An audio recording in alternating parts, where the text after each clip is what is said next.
تسريع إزالة السموم المتراكمة في جسمك وطرد الطاقة السلبية مجانا. معقولة دكتور؟ معقولة ونص، وتابع الفيديو.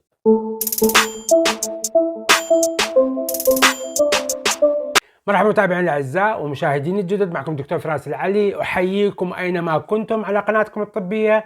وفي حلقة اليوم سوف نختم هذه السلسلة من الحلقات او البروتوكول اللي انا وضعته لكم لكي نطرد ونتخلص من السموم المتراكمة في جسمنا ونتخلص من الطاقة السلبية. طبعا احب اذكركم في الحلقتين السابقتين تكلمت عن الخطوة الأولى في هذا البرنامج أو في هذا البروتوكول، يمكنك مشاهدته هنا على الرابط.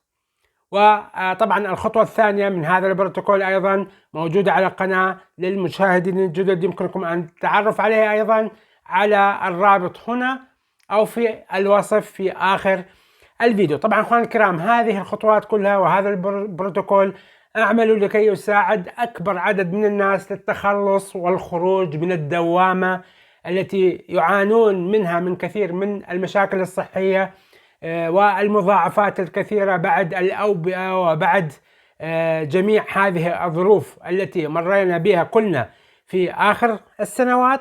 ولذلك هذا يساعد أكبر عدد منكم للتخلص من هذه المشاكل، وخاصة الناس البسطاء اللي ما عندهم إمكانية مالية. طيب، في حلقة اليوم خلينا نتكلم عن الخطوة الثالثة، وهي استعمال رياضة المشي. رياضة المشي رياضة مهمة جدا. طب دكتور، ليش انت اخترت هذه الرياضة مثلا ما اخترت رياضة الركض او السباحة؟ خلينا نتعرف. طبعا اخواني الكرام، ليش اخترت هذه الرياضة؟ للاسباب التالية. طبعا قبل ما نبدأ بالشرح الوافي، أرجو منكم دعم هذه القناة بالمشاركة والاشتراك وتفعيل الجرس ووضع اللايك الجميل ليصل هذا المنشور لأكبر عدد ممكن من الناس لكي يساعدوا نفسهم بالتخلص من هذه المشاكل، وشاكرا أنا لكم. طيب، ليش اخترت هذه الرياضة؟ رياضة المشي. أول شيء سهولة ممارسة هذه الرياضة. يعني هذه الرياضة يمكنك أن تمارسها بالشارع، بالحديقة، بالغابة، بالبيت، وحتى بغرفتك. إذا ما عندك إمكانية، يقول لك في بعض الناس دكتور ما عندنا إمكانية حتى يعني نطلع من البيت، تقدر تقوم بهذه الأمور حتى بغرفتك، تتمشى بغرفتك. يعني هذا يكون أضعف الإيمان، يعني أقل شيء ممكن تعمله إنها سهولة ممارسة هذه الرياضة. ثاني شيء تناسب أعمار وحالات صحية وجسدية مختلفة. يعني يقدر يعملها الطفل، يقدر يعملها الشاب، المتوسط العمر وكبر بالعمر، وحسب وضعه الصحي. وهنا يجب أن ننبه أنه قبل ما تقوم بممارسة رياضة المشي أرجو منك التأكد من حالتك الصحية. يعني إذا ما عندك مشاكل صحية كبيرة، إذا عندك بعض هذه المشاكل لا سمح الله، يجب أن تستشير طبيبك الخاص. طيب، غير مكلفة، مجانا. النقطة الثالثة، ليش اخترت هذه الرياضة؟ غير مكلفة أخواني الكرام، نظرا للظروف اللي يمر بها كثير من الناس في العالم الآن والأوضاع الاقتصادية الصعبة. هذه الرياضة مجانية. اللهم إنك بس أنصح بهذه الشغلة، إذا أنت حاب تمارس رياضة المشي لطرد السموم وتخلص من الطاقة السلبية وجميع هذه الأمور، أن تختار حذاء مناسب للمشي، وخاصة وحط لي إياها بين قوسين للناس الذين يعانون من مرض السكري. إذا عندك لا سمح الله سكري أو تعاني من مرض السكري، لا تبخل على نفسك بحذاء جيد، حذاء مريح. مو تلبس لي حذاء صغير وضيق عليك وتمشي لي ربع ساعة أو ساعة أو ساعتين، لا، حرام. حتى للإنسان اللي ما عنده مرض السكري يجب عليه أن يلبس حذاء مناسب، ولا تبخل على نفسك بشراء حذاء جيد، حتى لو يكون شوي سعره غالي، ولكن أنت تتفادى، وخاصة لمرضى السكري تتفادون مشاكل صحية كثيرة غالية الثمن. فلا توفر على نفسك ولا تبخل على نفسك في الحذاء.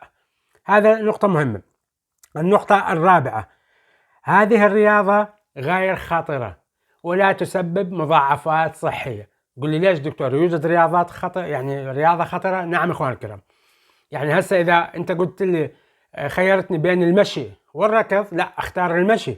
ليش؟ لان الركض انا شرحته في حلقات سابقة وموجودة على القناة، لا تناسب الجميع، وخاصة الناس التي تعاني من زيادة الوزن، اللي وزنه فوق 90 كيلو لا يركض اخوان الكرام، لان احنا في اثناء الركض نكون في بضع الثواني في حالة طيران، وهذا يؤدي إلى إهلاك وإتعاب المفاصل والدورة الدموية والقلب وأمور كلها شرحت لك، لا نطول الفيديو. فالمشي رياضة آمنة.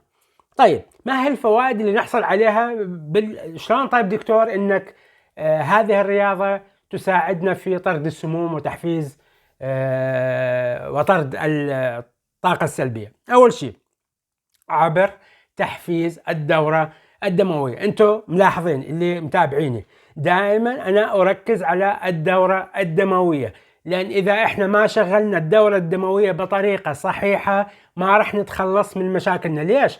لان هي عملية تنظيف الجسم من خلال الدم اول شيء. ثاني شيء انه الدم يوصلنا من خلال تحسين الدورة الدموية، كما أقول دائما نوصل الكمية الكافية من الأكسجين لجميع خلايا وأعضاء الجسم وخاصة للدماغ، وهذا يساعد على العمل الصحيح للجسم، وبهذا يتخلص من أكبر كمية ممكنة من السموم. النقطة الثانية هي تمرين العضلات. أنتم تعرفوا أنه دائما أتكلم عن العضلات، أحب أنه العضلات تكون في حالة جيدة. العضلات هي مو انك تكون بودي بيلدينج او كمال اجسام او ترفع اثقال، لا، انه عضلاتك تكون مرنة، عضلاتك تشتغل بطريقة صحيحة، ما يكون عندك شد عضلي هائل في جميع الجسم.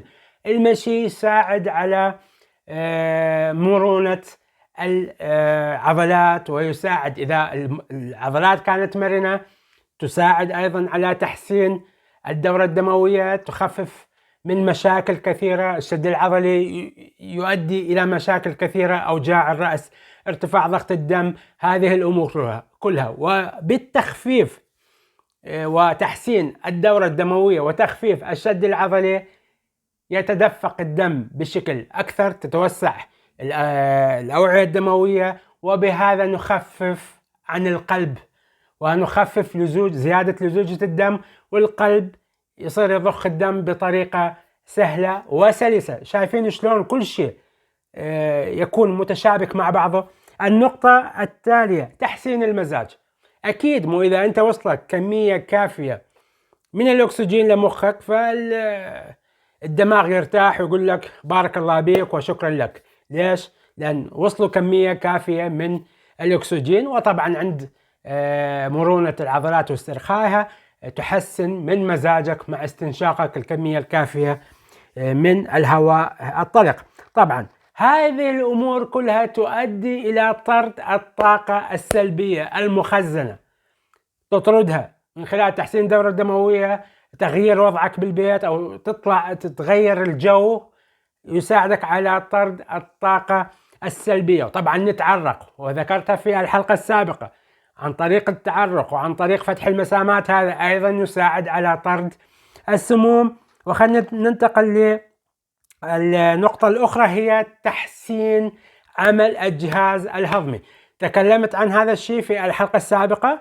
والمشي أيضا يساعد على تحسين الهضم، وحتى يساعد على الوقاية من الإمساك. هذه الأمور. طيب إذا تحسن عمل الجهاز الهضمي فإنه ينظف نفسه من الفضلات والسموم بشكل منتظم، وبهذا أيضا يساعد على طرد السموم. كل شيء يعني يكون له علاقة بالشيء الآخر إخواني الكرام. طيب والنقطة الأخيرة حرق السعرات الحرارية. يحسن من أداء الجسم ويساعدنا على حرق السعرات الحرارية والتخلص من الدهون، وطبعا هذا شيء مهم جدا. أنا أمارس رياضة المشي تقريبا يوميا ساعة زمان، وهذا أيضا يساعد كثير في تحسين المزاج والتخلص من الدهون. لأن كما تعرفون أنا في برنامجي لخسارة الوزن وحرق الدهون هدفنا هو خسارة الدهون وليس خسارة العضلات والمياه والسوائل في جسمنا وخسارة الصحة. في هذه الحلقة ختمت لكم هذا البروتوكول البسيط السريع القليل التكلفة ب3 حلقات يمكنك أن تتخلص من مشاكل صحية كثيرة وتعيد القوة والصحة لجسمك بإذن الله تعالى. أحبكم بالله وإلى الحلقة القادمة.